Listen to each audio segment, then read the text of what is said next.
Welcome to In It to Win It. This is Steve Barton, and thank you for tuning in. We are here with G Mining Ventures, Jesse Lou Ernsting of G Mining Ventures. Thank you for coming back on the show. Thank you. And thank you also, too, for your efforts on behalf of shareholders such as myself and the viewers of this channel. Well, we are really lucky that we enjoy such supportive shareholders like yourself and lots of your viewers that probably also have enjoyed how well our share price has performed over the past ever since we RTO'd, really. Yeah. Well, it's been an easy double, so keep up the good work. Continue the support. I love it. Okay, let's start out just big picture view for people that haven't heard of you guys. Market cap, cash, and debt. Yeah, so market cap, we are touching almost $3 billion Canadian now. And we report our financials in US dollars, so it's a little bit confusing, but cash position about 120 US dollars as at the end of September. We haven't announced Q4 yet, so unfortunately I can't give you that information right now. Okay. That would be material non-public information, but that is about the same. It's 115 million in debt, and that's partly owed to Franco-Nevada, the term loan that came in to fund the Tocantinzinho project in Brazil, as well as equipment finance to Caterpillar and Sandwich. Okay, so in market cap in American dollars, most of our audience is American. Yeah, so about 2.5 billion. 2.5 billion. Yeah. Okay, and then the debt that you were quoting, was that in Canadian? That's in American. That's in American. So 120 cash, 115 debt. Yeah. Okay, and what are the terms of the debt? So the term loan starts annualizing at the end of this year. Okay, all right. Sorry, can I say that again? Yeah. So the term loan starts amortizing at the end of this year. Amortizing at the end of the year. Yeah. Okay, and how long is it? 5 years. Okay, and who? Tell us about the team around G Mining. Yeah, so G Mining was founded by the principals of G Mining Services. We trace our roots back to this family-owned private engineering and construction management company, which was launched by Louis Gignac Sr., who's our current chairman at G Mining Ventures, and as well as an inductee into the Canadian Mining Hall of Fame. So when he sold Cambior to IAMGOLD for $1.5 billion in 2006, he then launched this G Mining Services, the engineering company, through which him and his staff, including his sons, built multiple world-class assets for well-known mining companies such as IAMGOLD, Newmont, and Lundin Gold. And the unique aspect is that they employ this self-perform approach, and using that approach, they've delivered all of those projects on time and on or below budget.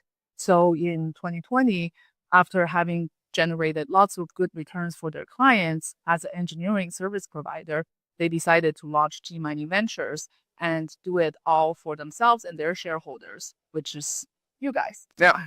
Okay. So they've done projects like this before. They've done projects, this family, the Gignac family, has done projects in high rainfall climates, right? Yep. Very tropical. Yeah. And that's exactly what they did again. And in many cases, low skills, low capacity, doesn't have a mining history. So we've had to go in and train the local workforce.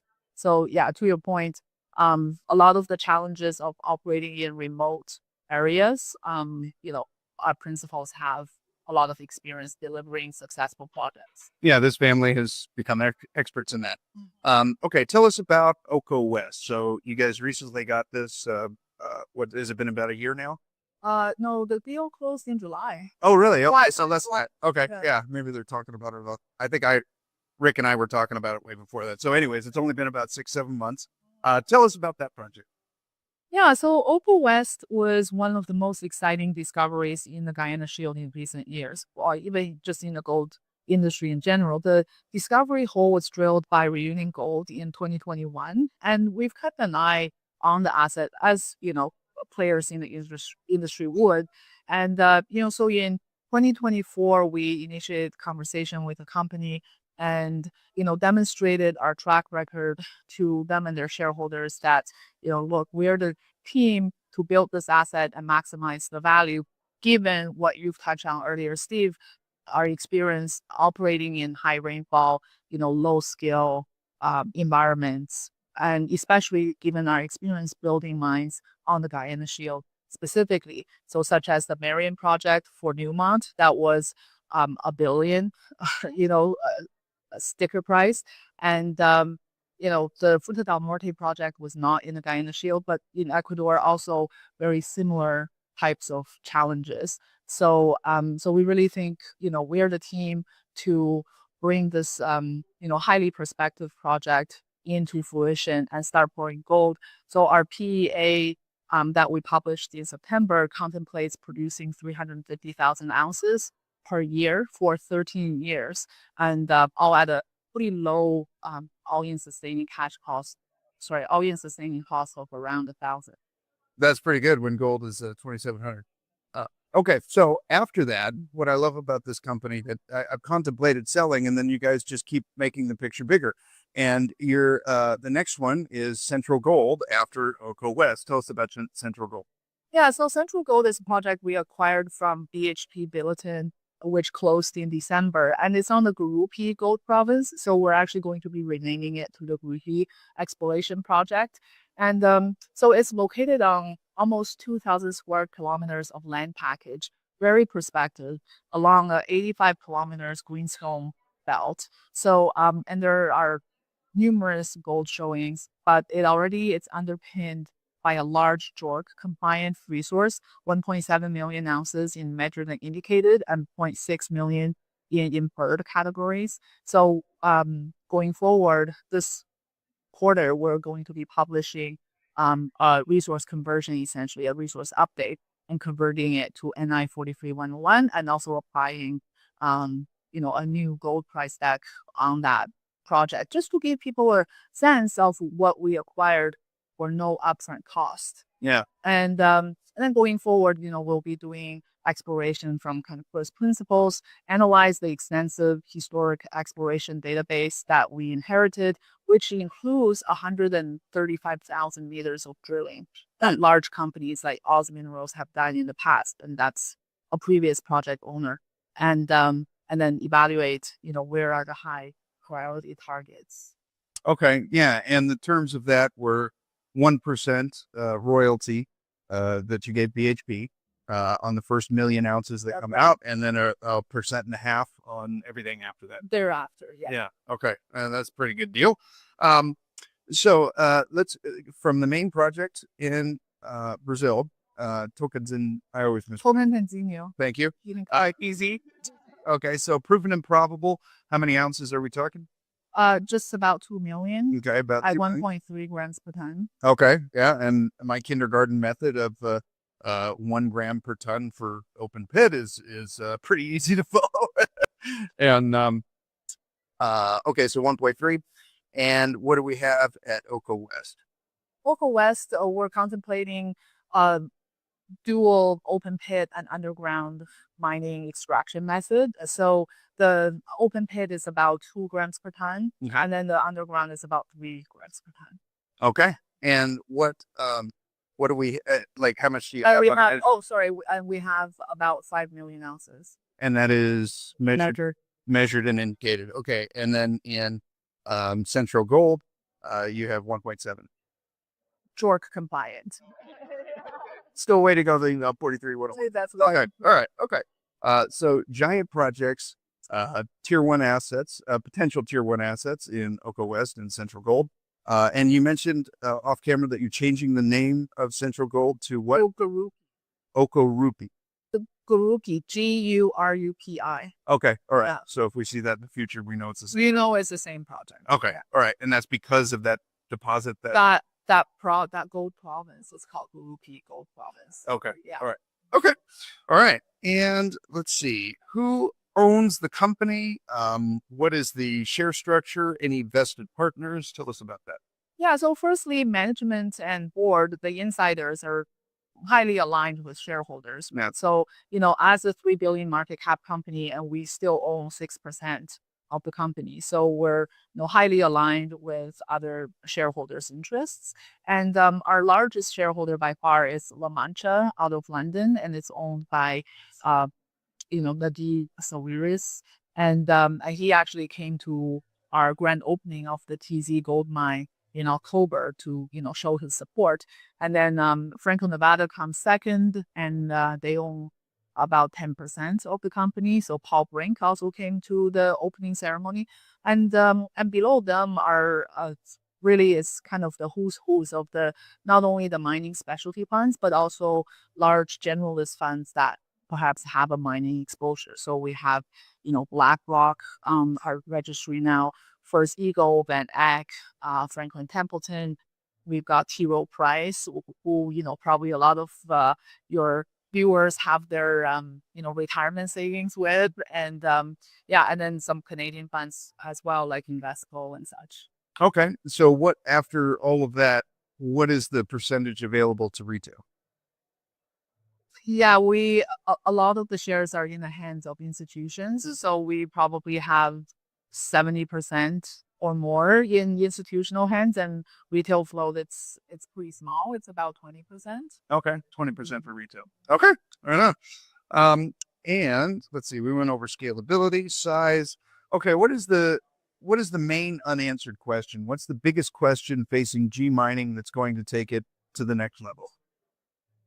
Yeah, I think a lot of people are waiting to see how the operation ramps up and continues at Tocantinzinho. They say, okay, well, you have a lot of experience building mines, and now you've demonstrated once again with the successful delivery of TZ on time and on budget. But we'd like to see that you guys truly can operate a low cost mine and generate all of that significant free cash flow, which we're then planning on using it on developing Oka West, right? So I think, people may be waiting for a quarter or two of, earnings reports in order to kind of get that comfort. And then another, I guess another aspect that people, I'm not sure if your viewers would have picked up on this, but there's a lot of chatter about us qualifying for the indices. So the GDX, no. yeah, so the GDXJ, maybe the GDX, and S&P, the gold composite, as well. So that would result in about 20 million shares of demand just in the indices alone, and that not including the funds that mark their performance to the indices and therefore mirror some of the holdings. Right. So that's not really a unanswered question. I guess the GDX is a little bit we're sort of on the border because they like to see a bit more free float than perhaps we have. So so that's sort of an unanswered questions for a lot of the index analysts. Okay. How many shares outstanding do you have? We have 225 million. Okay, so 20 million is almost 10%. Yeah. Okay, well that would be an awesome. But it's almost I think it's about close to 19% of our average daily volume. Okay, all right, and sorry, not this 19 times. This in. Okay, what could go wrong? What's the biggest risk to G mining that you see? Man, that's a trick question. You didn't tell me you were gonna ask that. You baited me into it. Well, I mean, one of the questions that investors sometimes ask us is what's happening with Venezuela on the other side of Guyana. Okay. Because, obviously a significant part of our upcoming growth is from Guyana, right? We're producing 175,000 in Brazil, and then Guyana is expected to be 350. So that's a large part of our NAV. I mean, American, tell me, would anyone let Exxon's investment and all that oil supply, be at risk, right? So, we think it's probably a low likelihood, high risk, but low likelihood event. And yeah, and so we have comfort investing in Guyana. Okay, that's an authentic and that's an authentic answer. Thank you very much, Jesse. Okay, if anyone who hasn't heard of your company, I know most of my listeners have because I bring it up every week. Where can they follow G Mining and how can they get a hold of you?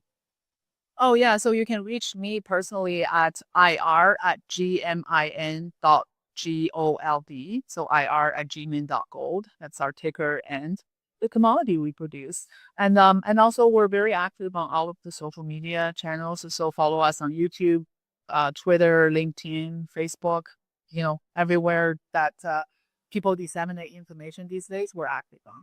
Okay, and that's the answer for a $2.5 billion company. You want to be able to get a hold of the person for IR, and that is Jesse. Jesse, thank you very much for coming on the show. It's always a pleasure. Having me. Thank you. And thank you for tuning in. Be sure to support the show and share this with anyone that you think needs to hear it. It's probably your buddy that can't stop talking about tech stocks.